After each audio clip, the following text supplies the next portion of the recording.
Karibu mpendwa mwana mazingira katika mada yetu ya siku ya leo, tunapofanya maandalizi ya kuelekea siku ya Ijumaa ijayo katika sikukuu, kuadhimisha sikukuu ya kuzaliwa kwangu. Hakutakuwa na keki, kutakuwa na miti mingi ya kuotesha. Kwa hiyo maandalizi yakoje? Nataka kuweka mada yangu fupi ya utaratibu wa maandalizi katika sehemu kuu nne. Sehemu ya kwanza itakuwa kuonyesha hali ilivyo katika mkoa wa Kilimanjaro. Kulikoni? Mkoa wetu wa Kilimanjaro una wakazi 1,600,000. Una wilaya 7, wilaya ya Same, wilaya ya Mwanga, wilaya ya Rombo, wilaya ya Moshi vijijini, wilaya ya Moshi mjini, wilaya ya Hai na wilaya ya Siha. Na wilaya zote hizi ukizitembelea unaona kwamba zimeathirika vikubwa kabisa kutokana na mabadiliko ya tabia nchi.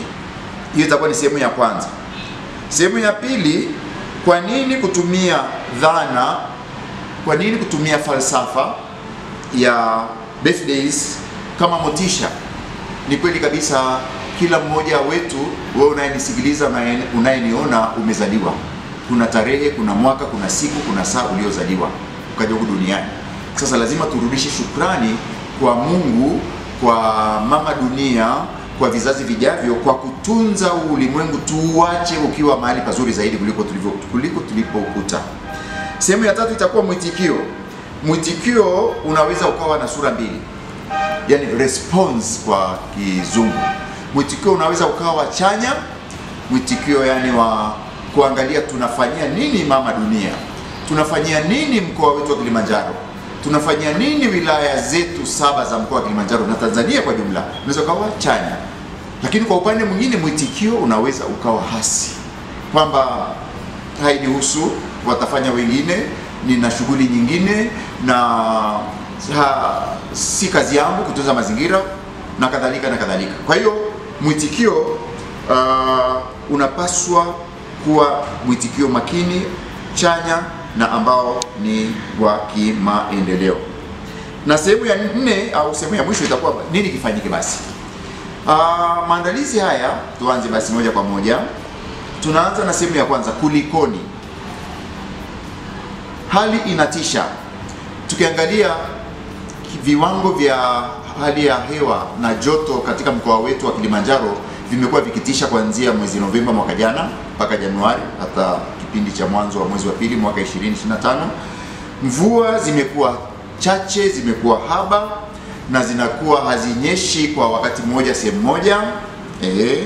Kuna kupotea kwa haraka kwa uoto wa asili, kuna uchomaji holela wa miti, tena miti rafiki wa mazingira, miti ile iliyooteshwa kwa miaka mingi kabisa inakatwa kiholela, inauzwa kiholela, na wengine ni watendaji wa vijiji, watendaji wa sehemu tulizo nazo, viongozi mbalimbali ambao hawana uchungu na mama dunia na mkoa wetu na nchi yetu.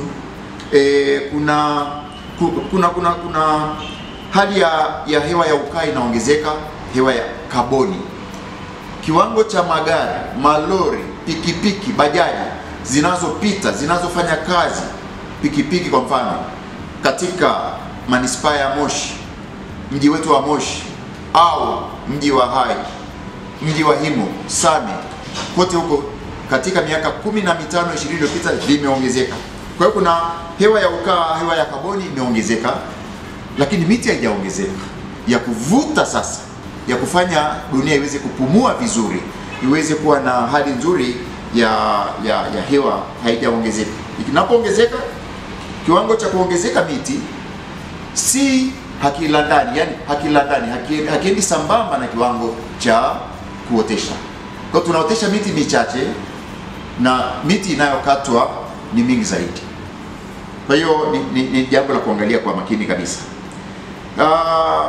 Kwa jicho la imani, jicho la kidini, tunaona katika kitabu cha Mwanzo cha Biblia takatifu, maandiko matakatifu, sura ya 2 mstari wa 15, tunaona Mwenyezi Mungu alimkabidhi Adamu na Eva, Adamu na Hawa, bustani na akaita bustani hii ni bustani ya Edeni. Ni mahali pazuri, hali ya hewa ilikuwa ni nzuri, maji yalipatikana, lakini bustani hiyo leo hii, yani dunia hii, mkoa wetu, wilaya zetu, makazi yetu, sio tena bustani inayofurahisha. Sehemu kubwa imekuwa ni madampo. Kwa hiyo dunia yetu imekuwa dampo. Na tunamlaumu nani? Hatutaki kunyosheana vidole. Ni vizuri kila mmoja ajiulize, mimi nina wajibu gani wa kupunguza athari za mabadiliko ya tabia nchi na plastiki na ukataji wa miti na uchomaji holela wa mkaa na uendeshaji wa magari ambayo yanatoa hewa ya ukaa. Mimi kwa mkoa wangu na kwa dunia nafanya nini? Kwa hiyo la kwanza, kulikoni hali ni mbaya. Sehemu ya pili, miti katika dhana, katika muktadha wa siku ya kuzaliwa.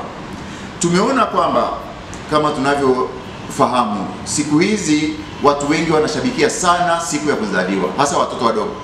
Na wazazi wamekuwa hata wengine wakikopa fedha kwa ajili ya kuwafurahisha watoto, kuwanunulia vinywaji, soda na keki na mishumaa na mavazi kwa ajili ya birthday.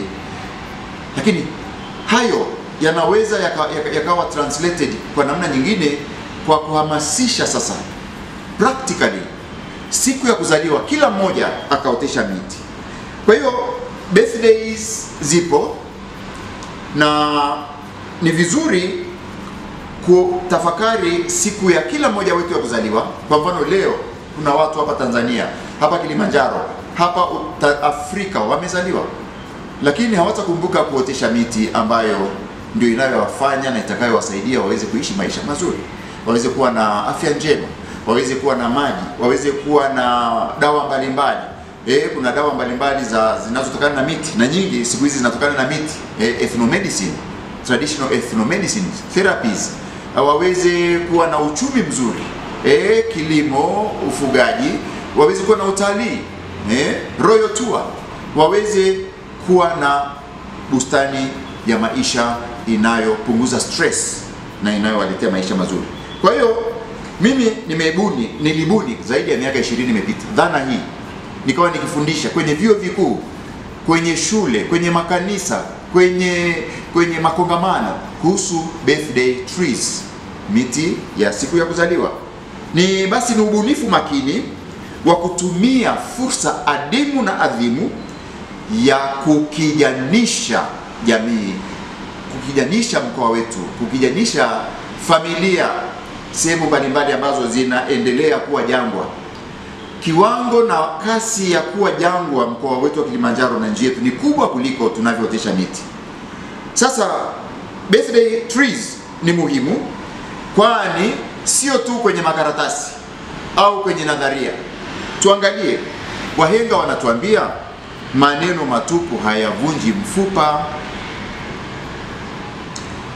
Wahenga wanazidi kutuambia, wahenga wa Kijerumani wanatuambia kwamba wasanii na watu wanaoongea tu bla bla bla, waongo, wanakunywa divai na wanahubiri maji.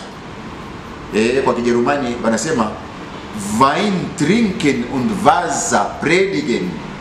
Ndio wanasema hivi.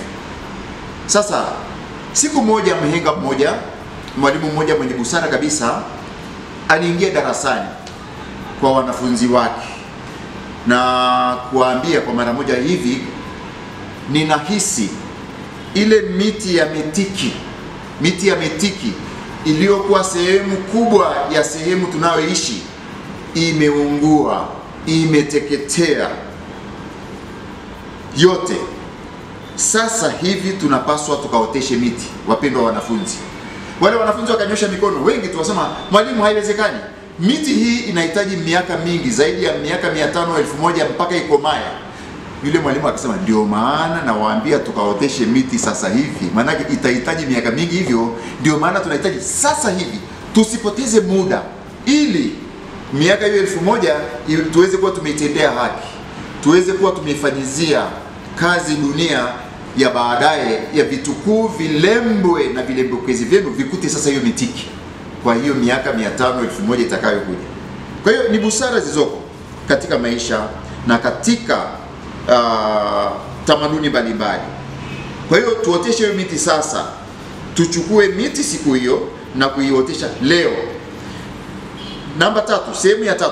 Je, mwitikio, response ya dhana hii ya miti ya siku ya kuzaliwa ikoje? Au response, mwitikio wa changamoto nilizozielezea katika sehemu ya kwanza: kuongezeka kwa joto zaidi ya nyuzi 35, kupungua kwa maji katika mkoa wa Kilimanjaro, mvua kupungua, uoto wa asili kupotea, kwa mmomonyoko, kwa upepo. Je, mimi na wewe tunaitikiaje kwa changamoto hizo? Kuna namna mbili. Kuna namna ambayo ni chanya, to do something, kufanya kitu, na kuna namna ambayo si chanya, ya kuchukulia vitu tu business as usual. It's none of my business, hainihusu. Kwa hiyo kwa changamoto zote nilizozitaja hapo juu, tujiulize, na mimi nakuuliza, je, naendelea kulalamika tu? Kuna watu wana masters degree na PhD degrees za kulalamika kwenye uharibifu wa mazingira, kwenye siasa, kwenye imani, kwenye ndoa, kwenye wanazuoni na kadhalika. Je, nabakia mtazamaji tu? Je, nakumbuka na naamini kwamba na mimi na wewe tuna siku tuliozaliwa, tunaweza tukaifanya fursa adimu na adhimu ya kukijanisha dunia yetu na kuleta tofauti katika hali nzima ya maisha, kiuchumi, kijamii, kiafya, kiujasiriamali, au tunalalamika tu? Je, naweza au nathubutu kujiongeza? Je, naelewa kuwa kila mwanadamu ana wajibu? Wajibu kwa Mwenyezi Mungu, wajibu kwa jamii, wajibu kwa nafsi yako, nafsi yangu, wajibu kwa familia, wajibu kwa kanisa, wajibu kwa msikiti, wajibu kwa viumbe hai, kwa bioanuai, wajibu kwa rasilimali maji, rasilimali hewa, rasilimali madini, rasilimali uchumi. Naelewa kuwa kama mimi sio sehemu ya tatizo nililolitaja hapo mwanzoni, changamoto hizo za mabadiliko ya tabia nchi, kupungua kwa rasilimali mbalimbali, kuongezeka kwa joto. Je, naelewa kuwa kama mimi si sehemu ya tatizo hilo, napaswa kuwa sehemu ya jawabu, suluhu ya tatizo hilo, changamoto hizo? Je, leo hii au kesho kutwa ni watu wangapi watakaofaidika na mti mmoja uliooteshwa na mimi na wewe, kwa kupata hewa nzuri, hewa yenye afya ya oksijeni? Ni wangapi? Wengi tu, na wengi hutawafahamu, lakini wengi wanaweza wakawa na maisha bora kwa kitu utakachofanya wewe leo hii. Mwisho, nini kifanyike? Sasa nini kifanyike kwa kila aliyezaliwa? Mimi nimezaliwa, na wewe umezaliwa, na yeye amezaliwa, na wao wamezaliwa, na wote tumezaliwa kwa vipindi, miaka, siku na nyakati mbalimbali.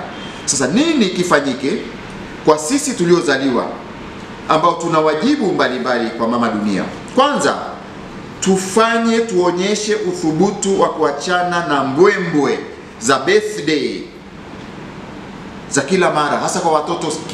Kuna utamaduni, kuna culture inakuwa ambayo ni hatarishi ya kuwafanyia watoto birthdays na keki. Sikatai, watoto ndio wanapenda keki, mimi sili keki wala sihitaji keki na mishumaa mingi. Mimi nahitaji tu miti.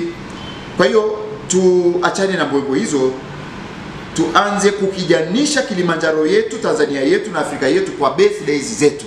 Moja.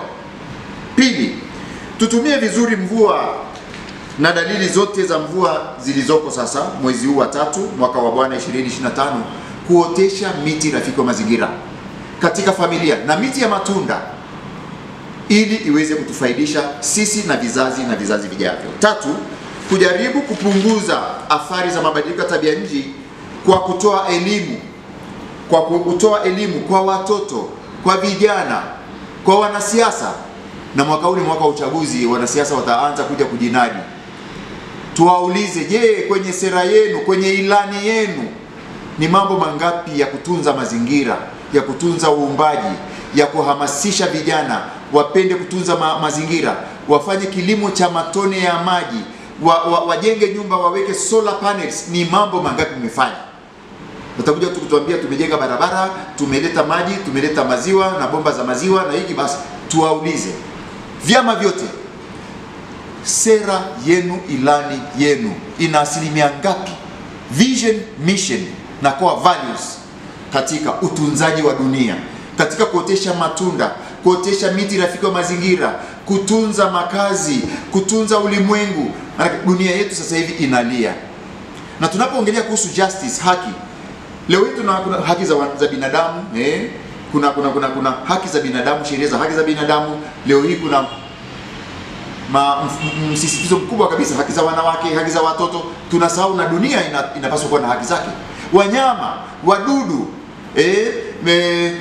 viumbe vyote vina haki. Sasa dunia na maji na miti haiwezi kuongea.